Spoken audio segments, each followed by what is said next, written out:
all for coming today. This should hopefully be a light on the technical, heavy on the fun side kind of talk. This was actually first requested by John Baldwin, who came to me and said, well, can you talk about the history of the daemon?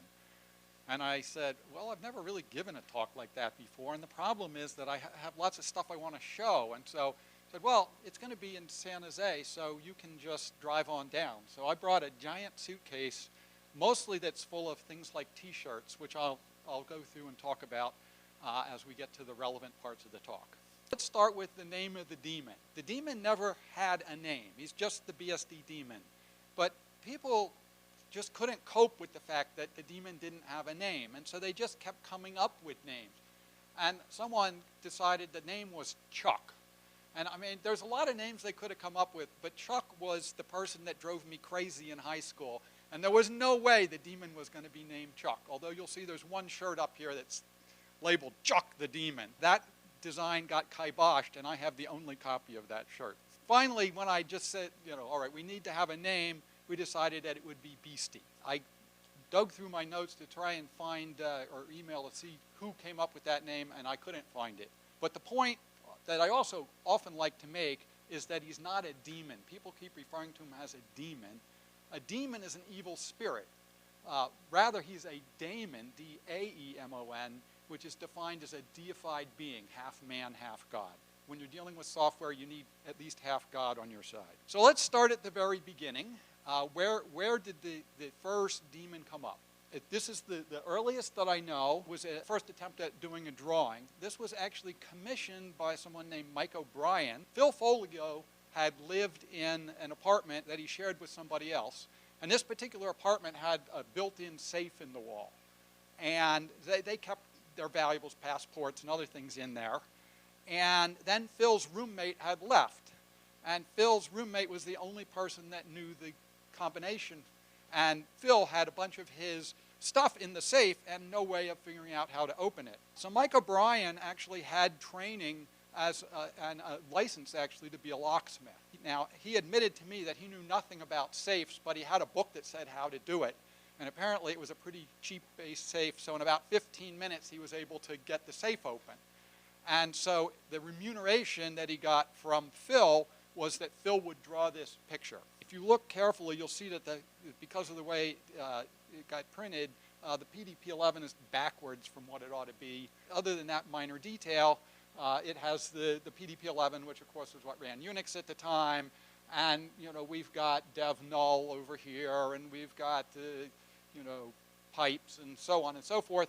And so then he came up with these little characters that are running around, and those are the background daemons that are running things to get work done for you. This image was passed off to a family shirt printing shop that was in Chicago, and they made up a bunch of these shirts. There were 4 of them that were made with special bread frill on the sleeves and around the base. And those shirts went to Ken Thompson, Dennis Ritchie, and Mike O'Brien kept 2 of them. And in fact, this is one of them that I borrowed from Mike O'Brien long enough to take this picture and then had to send back to him. The actual artwork stayed at the family shop, and then they closed, and Armando Stetner at DEC got it because he wanted to use it for publicity for the DEC PDP-11 stuff that ran UNIX. When I contacted Armando Stetner to see what had happened to it, he had no idea. So as far as we know, that artwork is now lost. Next sort of step of that was that UNIX wanted to use the same image, and so in June of 1985, on their 10th anniversary, they printed up this shirt, and you'll see that it's essentially the exact same image, with the exception that Folio's signature is somehow missing off of this picture. This will be a theme that you're going to hear. When things get used, they love to drop the artist's signature off of them, so more to come on that topic. So now we get to the very first John Lasseter drawn daemon. It was drawn in black and white and was used on the BSD manual covers. How in the world did John Lasseter ever get pulled into doing this? John Lasseter started out as an animation person for Walt Disney. And there are 3 levels of people that work there. So there's the top level people, and they draw things a frame apart. And then the people that are directly below them on the food chain are called the in-betweeners. And so they fill in the other 29 frames from this one to that one. And then the lowest people on the totem pole are the colorizers. And they're the ones that fill in the colors of these cells. And the only sort of artistic thing is that they get to draw like the tail, you know, and so they get the tail to go boo or something like that, you know. So that's their call and LUT. All of Disney's stuff was done by hand. It was every single frame was drawn, colorized, and filmed. It's just how they started, and that's how they continued doing it.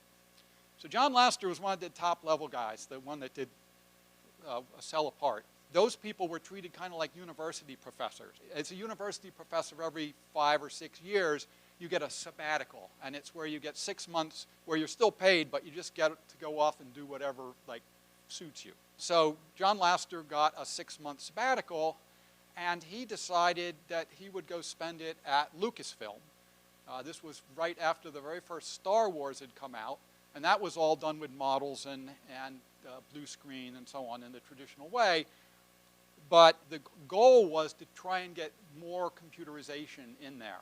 And a lot of that was just digitizing the models and, you know, being able to do things with them more readily. But one of the sort of external projects that they were working on at Lucasfilm at that point was what they wanted to call an animator's workstation. And there they had these people that knew all about computer graphics and how to make computer graphics sing, but they hadn't a clue what someone that actually wanted to do animation would want as a user interface. And so by having John Lasseter come there, they had 6 months of somebody basically tell them, this is crap, you need to do this, you need to do that, this is, you know, should work this way, etc. And so by the end of 6 months, they had developed something which John Lasseter was really excited about. And so he went, his sabbatical ended, he went back to Disney and said, you know, we need to move forward, we need to get a bunch of these animators' workstations, and this is the new way going forward, computers in animation. Well, this was not well received by Disney. They explained to him that we differentiate ourselves from all these other people who are also doing it all by hand because we just have the highest quality, which was true. Why should we give up our franchise to, you know, something that might or might not work? And besides, anybody can buy computers. So John Lasseter was rather demoralized by this. And so he ended up leaving Disney and going back to Lucasfilm to become an employee there. Timeline-wise, we were just in the midst of finishing up 4.2 BSD, and Sam Leffler was one of the people that was working on that project, and he was done with working on BSD. He wanted to move on to something else, and so he ended up going to Lucasfilm to start working on some of the things that they were doing there. So he was actually at Lucasfilm when John Lasseter came back and began working there full time. One of the things for 4.2 was we were going to put out manuals, and we needed a picture to go on the front of the manual. He showed the previous pictures that I've been showing you here of the Daemon, saying, you know, we need something like this. And so John Lasseter then drew this image. So this was the first of this style of Daemon. If you look at the feet on these demons here, they look, again, a lot more like the feet you see here. You're not wearing any shoes or anything. This is, again, on the front of the 4.2 manuals. These were actually printed by the UNIX organization because at that time you had to be licensed, have a license from AT&T to have UNIX, and UNIX had such a license, and so they could, you know, make sure that the manuals were only sold to people that had appropriate licensing. Oh, and you'll notice that the Daemon, in the glowing orb there, it says UNIX TM. This was something that became a bone of contention later. So you'll see in some of the later Daemons, it's just a glowing orb with nothing on it. What did Lasseter do after that? Lucasfilm, after the first 3 Star Wars came out, then he didn't have the money coming in, so he couldn't spend nearly as lavishly as he had been. So he spun off the computer people into this little sub-company that he called Pixar. John Lasseter went to Pixar, and up to that point, they hadn't done any kind of animation that was more than a couple minutes.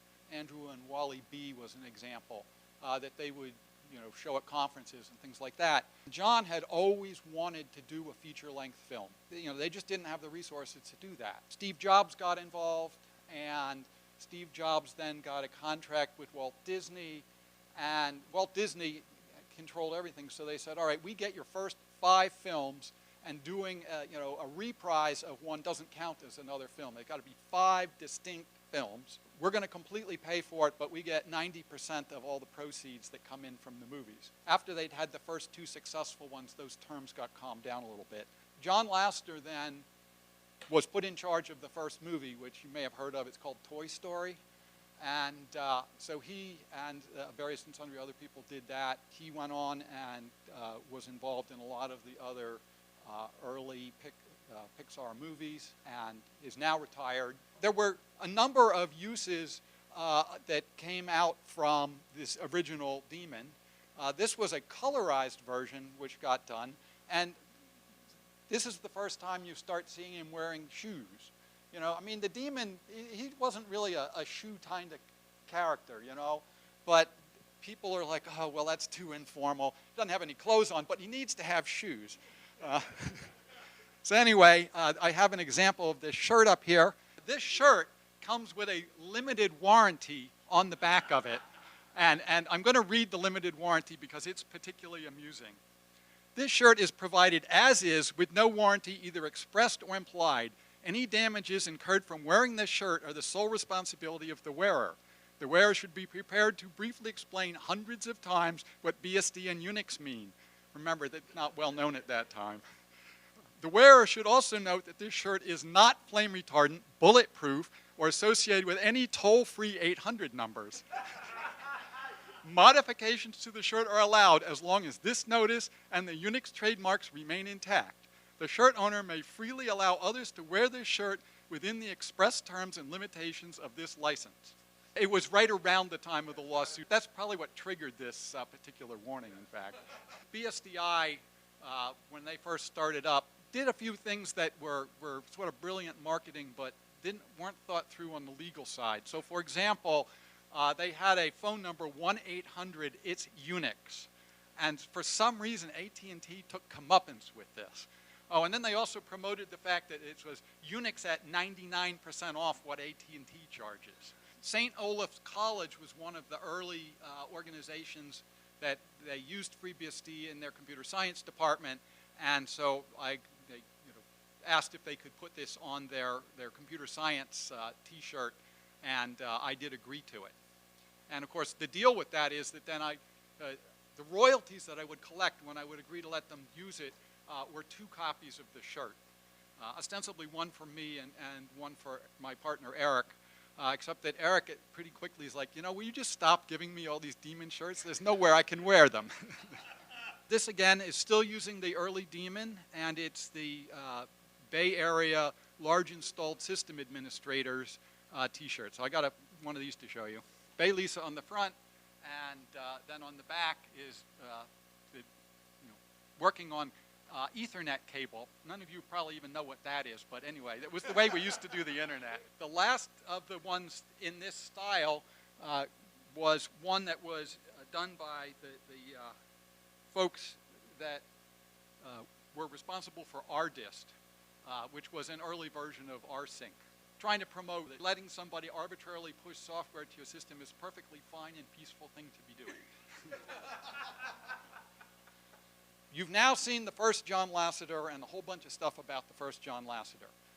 The second John Lasseter was when we finally did the 4.3 BSD textbook.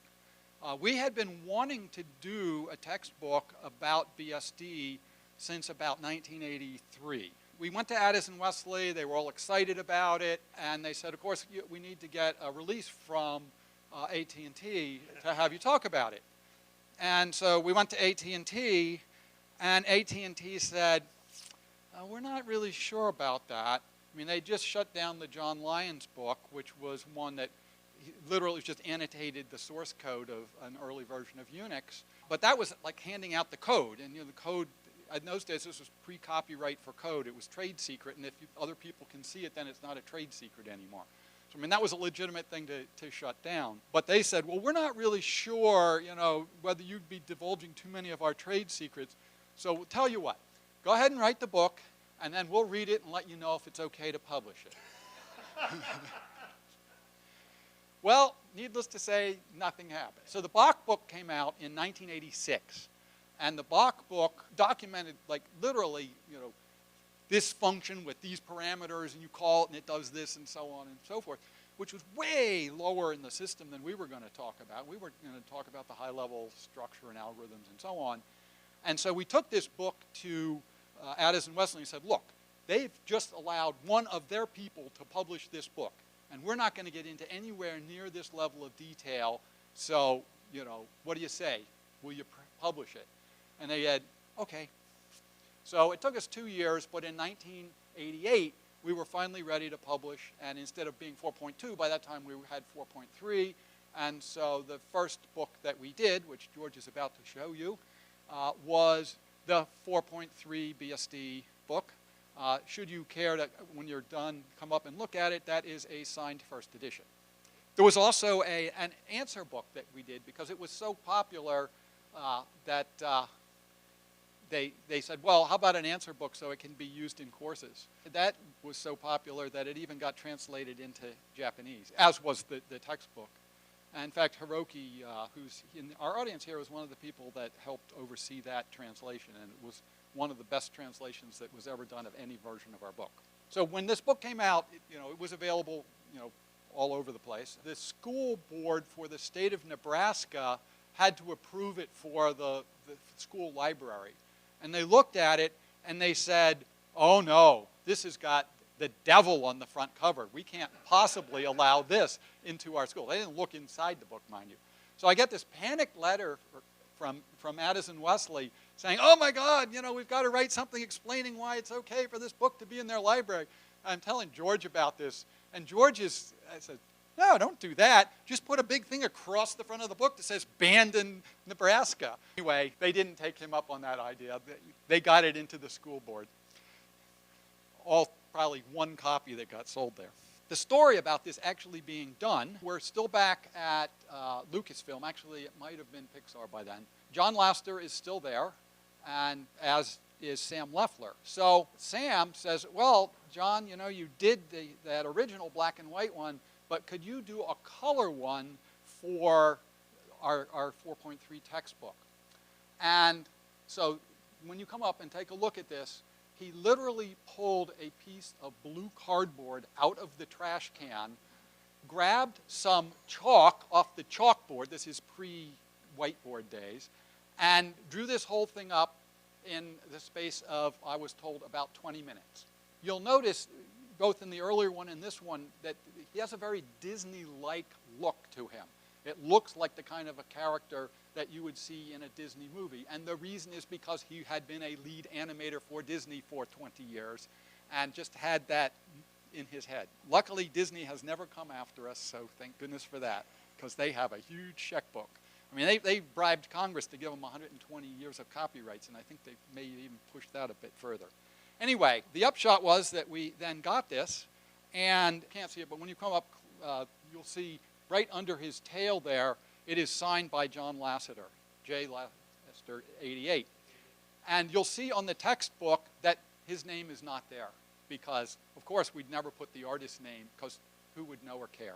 I did credit him, so if you go to the copyright page, you'll see that he is credited with having done that bit of work, and that was as far as I was able to get.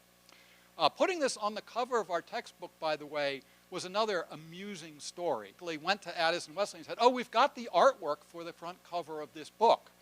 And they took a look at it and they go, oh, no, you don't. This is a serious computer science textbook. We're not putting some cranky cartoon character on the front of it. But someone had told me that authors get a certain amount of control.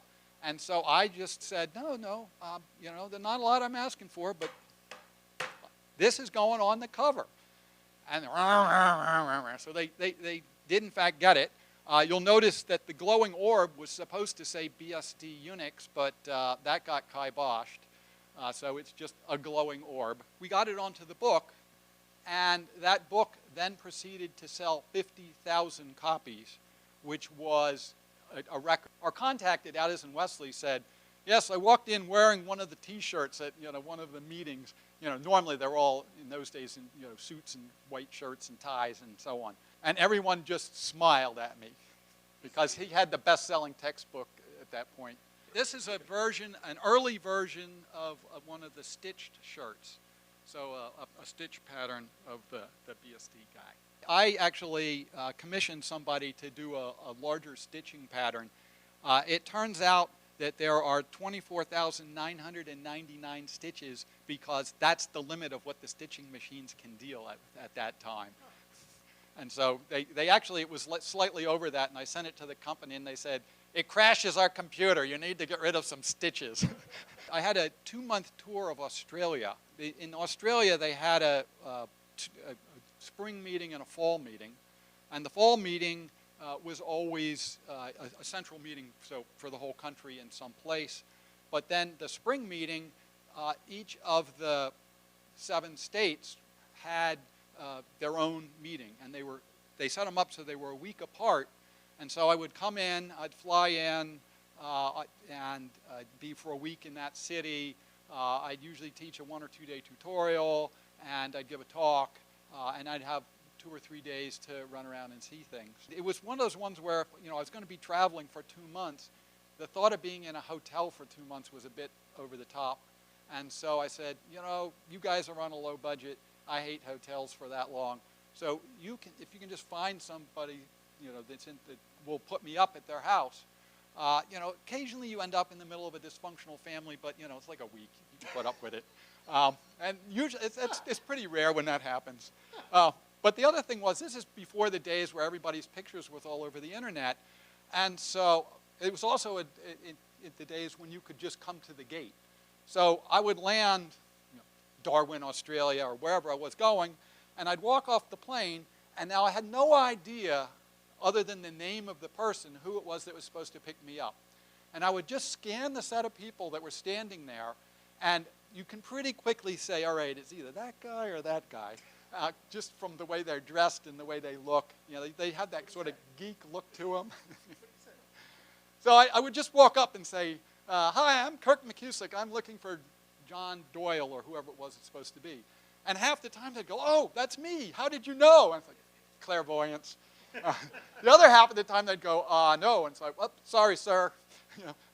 I never had to go past 2. I'd always, if I didn't get it on the first one, I'd always got it on the second one. In the case of Darwin, I had just come from Melbourne, and I was staying with Robert Ells in Melbourne. He was still living in the house he grew up in. I said, well, how did that work out? Did your parents die? And he goes, no, kids grow up, parents move out.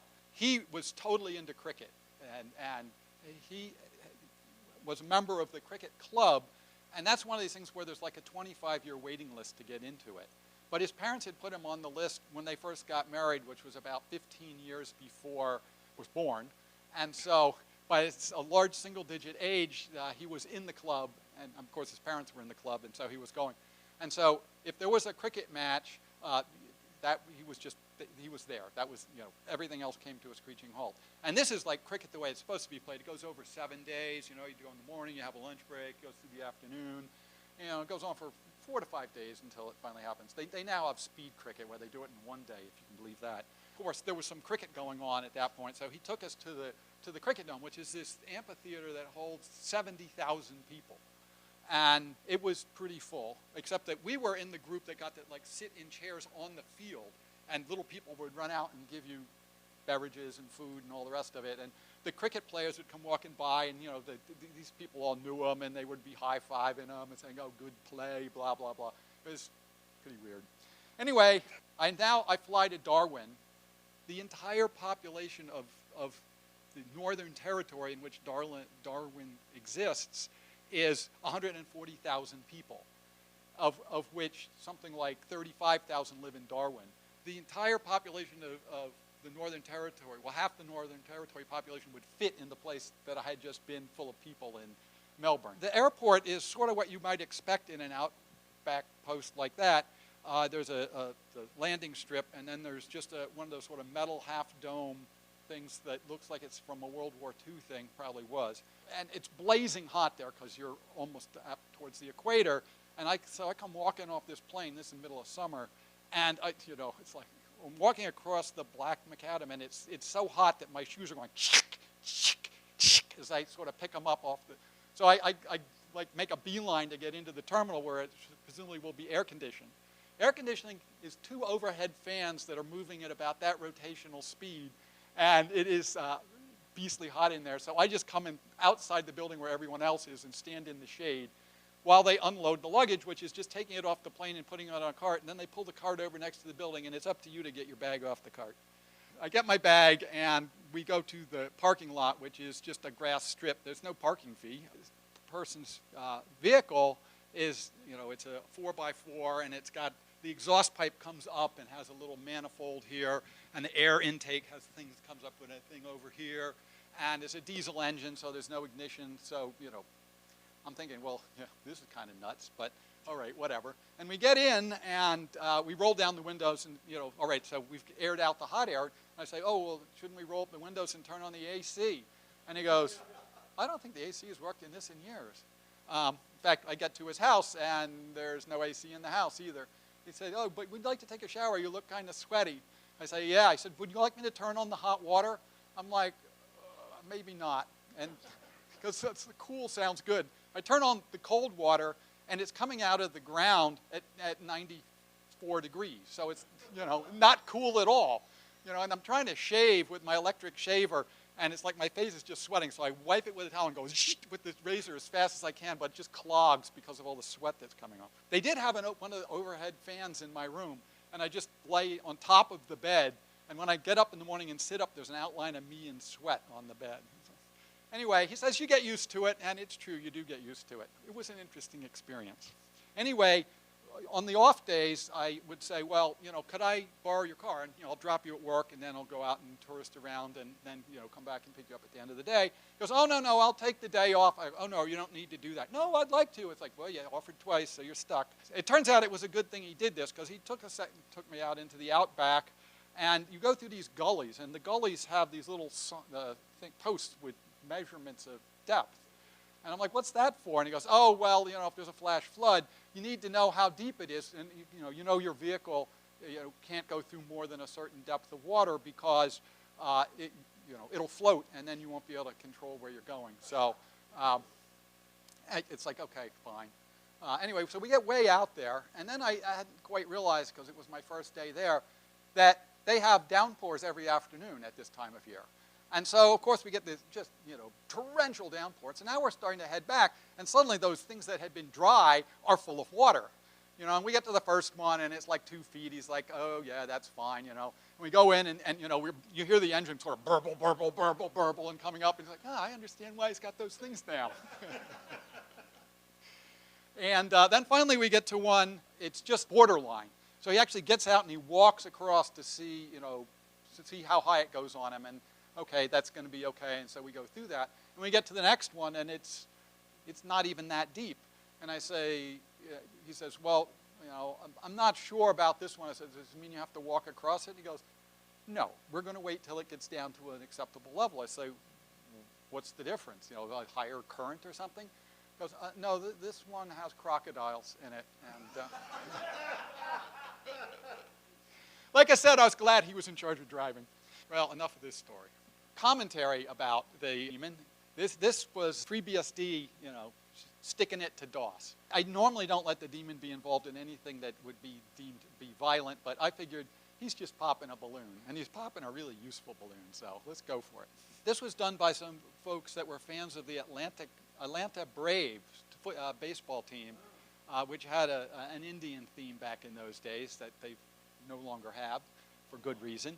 This brings us up to the third version of the BSD Daemon. Again, drawn by John Lasseter, and you can see this was commissioned for the 4.4 BSD book, which George will also show you. You'll notice on the 4.4 book, his signature appears on the front cover, because by this time he's a famous person, so of course we're going to have his signature on the front cover. Anyway, I had gone to John and said, I want you to do another version of the daemon. And, the previous ones were kind of static, so I want something with a little more action going on it. So he actually did some hand sketches, and so I picked the one that was kind of like this. Fine, he'd agreed to do it and draw it and so on. But he was in the middle of Toy Story. Toy Story was just coming to conclusion of production, and of course he was just manically busy. I made friends with his secretary. I'd say, well, any idea when John might be able to do this? And she'd say, oh, well, I've talked to him, he's ready to do blah, blah, blah. I had some reason that I was going by there, so I just decided to drop in and see her. This was in the days when you could still walk into the facility. I said, oh, how's it going? Oh, well, he got his pen set out and asked me to get them cleaned up and inked. I think that's forward progress. And so I thanked her, and I also gave her a box of chocolates, which did seem to help move things along.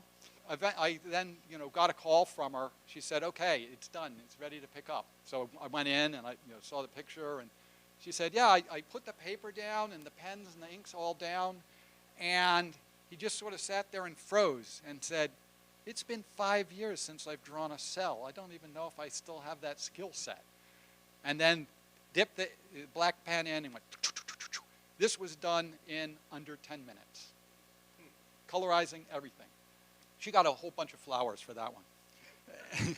You'll notice here that, he'd just been standing pointing at the orb, and now he's trying to skewer the orb, and so the orb is taken off like a shot. The problem when we gave this to the Addison Wesley people is they say, that looks too much like a sperm cell.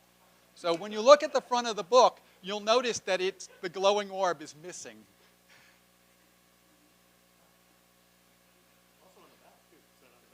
Yeah, no, it's not to be found anywhere on that book. They put his signature there, but not the glowing orb. I went back to the same person that had done the stitching for the 4.3 and got this one. At this time, the machines had improved. They could get all the way up to 32,766 stitches, -2. I think they were just being cautious.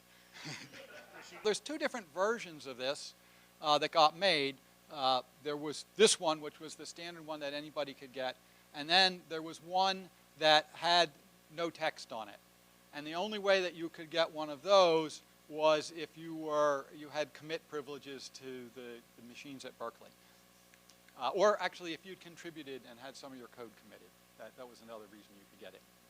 So, along comes the release of the Net 2 version of BSD. We had done Net 1, which was just the TCP/IP code, and all the way through all the utilities, the important things like rlogin and RSH. Thank God, finally got rid of. That was fine. There was no problem with that. But then we started getting a lot of requests for, well, can't you give us more? Keith Bostick basically set about, trying to get the utilities and libraries done. We'd go to UNIX conferences, and he'd get up and say, get your name in lights, rewrite some of the utilities or parts of the libraries, and, we thought, yeah, that'll work. And this stuff would come in, and, it was some of the easy things, cat, and, then someone tackled LS, and just the number of options in LS makes it a bigger program. And these things would come in, and I would say many of them were rather amateurish in the terms of the way they were written. So Keith would pretty much rewrite it from top to bottom, but he wouldn't put his name on it. It was always the name of the contributor. And I said something like, Keith, you basically wrote this. Why, at least put your name on there. He goes, there's no end to the good you can do in this world by giving credit to other people. And furthermore, that's who they're going to go after if ATT is concerned about it. So the upshot was that Mike Carls and I were in charge of dealing with the kernel, but we couldn't really say, rewrite, the kernel. So we weren't quite sure how to deal with that. But we figured that Keith wasn't going to get anywhere. So he comes walking into our office at some point and says, well, guys, I've got over half of the libraries and utilities done. How's that kernel coming? And I look at Mike, and Mike looks at me and goes, holy shit, we're going to have to do something. We're like, well, how do we deal with this? And Keith Bostick, in his usual way, came up with a great answer. He said, Well, we started from 32V. So we took the original source code to 32V, and then we ran it through the C beautifier to put it in a standard format, and then built a database of every line. And then we did the same thing with our kernel, and then did a line-by-line match. And so, are there any, what in our kernel matches something that was in 32V? And, a brace on a line by itself, those kinds of things you ignore. But if you get 2 or 3 or certainly 4 lines that were identical, you go, aha, we need to do something about that. So I remember like one of the early ones was when you're doing something where you need to look up a process. So the system call gives you a PID, and it was just a linear search through the originally 16 possibilities, but it was getting to be a linear search through a rather longer list. And we're like, well, we should do a hash lookup for that. And that, of course, is a different implementation. So not only did it get rid of the AT&T code, it also made it work better. Anyway, so we did a lot of that. And we had it down to the point where there were really only about 6 files left that there was any significant matching. And we were ready to just tackle those. And Mike says, if we release a complete system, that's going to just raise a lot more red flags than if we just say, well, it's an incomplete kernel. We've just released the parts that we could release. And not really mention the fact that there's only 6 files that aren't in there. Well, we put the 6 files in, but just the templates for what the calls ought to be. So that then became networking release 2. And so far, that started out fine. And in fact, we had lots and lots of people that paid $1,000 to get it. I mean, we figured we'd sell 3 copies. It would go up on the net for free download, and that would be that. But people felt that the $1,000 for the piece of paper from the university that says you're free to redistribute this was worth the money. And they'd often say, don't bother sending the tape. At any rate, we sold about 1,000 of those. So about $1 million came in from that, which was good because this company called BSDI started up, and I'd already talked about, ended up being sued by AT&T. They get into the first court, and they said, well, we only wrote these 6 files. All the rest of these, there's this piece of paper from the University of California that says it's freely redistributable. So which of these 6 files is problematic for you? Well, of course, those had been done in a clean room and were completely fine. And so the judge says, well, I guess I'm going to just throw this case out. So then they co-sued the University of California. And of course, as soon as the University of California got it, they stopped distributing it like that mattered. I mean, we'd already sent out, gazillion copies. So that wasn't any sort of a big setback. But then the university's like, well, why exactly should we actually be defending this? I mean, we're not, not making any money on it, and So anyway, we had some money. We said, well, we can cover some of the cost. But it was things like, well, we need an expert to go up against their world-class expert. Well, we don't have the money for that, so I got to be the expert. And that's another whole story, but I'm not going to tell that one right now. At any rate, as part of this, I decided, well, we needed to have some T-shirts, to fight back on this. And the chances of getting John Lasseter to do this again was just like 0. So I went to a friend of ours who's a portrait artist. And so this was nothing like anything she'd ever done before. And I said, well, I want to get a couple pictures that I can use on T-shirts. So this was one where she has the demon slam dunking the Death Star through the hoop. The logo that we put underneath this on the shirt was Net2 USL 0. And unfortunately, I have no copies of that shirt. Back in Star Wars 1, there was this big thing called the Death Star. This was a brand new logo for AT&T, and we said that logo looks like the Death Star. And so it became known as the Death Star logo. On this particular one, we have the demon standing on top of the world in my Birkenstocks, I might add, skewering the Death Star. This one we did on shirts that said, "Free the Berkeley 4.4." The next one in the pile is the same one, but without the text, which again is the same story of being the special one that you had to be an inside person in order to get it. So anyway, these shirts sold extremely well. In fact, I still have a check from Dennis Ritchie for one of them, which I chose not to cash. But Dennis said, look, Kirk, I understand where you're coming from. I support what you're doing. But that logo that you're using is the AT&T logo. And it's not AT&T that's suing you, it is USL. And I would really appreciate it if you would use the USL logo on your t-shirts. So I did a new run of the t-shirts with the USL logo. And I have, of course, the original artwork for this. C. Peel, you can see signed there. She didn't normally sign her artwork, or if she did, only on the back, but I prevailed on her. I said, you know, this is commercial art. You need to sign the front. And if you look through there's not another single one of her pictures. Actually, there's one other that she did for me that she signed, but that's it. FreeBSD first came out, and so, you know, they wanted to get a t-shirt. There's, of course, the very well-known one from Walnut Creek, where it's sort of the demon walking with the CD rolling out ahead of them. But this was the very first one before they had gotten that logo. So this is just the same one that you've seen, but it adds the FreeBSD at the top, and the daemon is free because it's, you know, the free distribution. Of course, John Lasseter always appears on anything I do. Other of the groups also used the daemon early on. So this was an early NetBSD, and even OpenBSD was using the daemon early on. And I had one more. The FreeBSD Foundation had the daemon in a suit. Of course, all of the distributions and the foundation have now all gone away from using the daemon, mostly because the PR in some parts of the world is not so great because it's viewed as an evil spirit, so have moved on to their own logos. Just for amusement and grins and giggles, this is actually the copyright assignment. The more interesting part, of course, is the second page, where it's signed by me and also then co-signed by him. This was assigning it to me as a work for hire, which I then, of course, filed with the Copyright Office. And it turns out, someone pointed out to me, you know, that was 1988. You got to renew it every 35 years, so I'm actually in the process of getting it renewed. I have time for questions. There's my email, my website, my YouTube channel.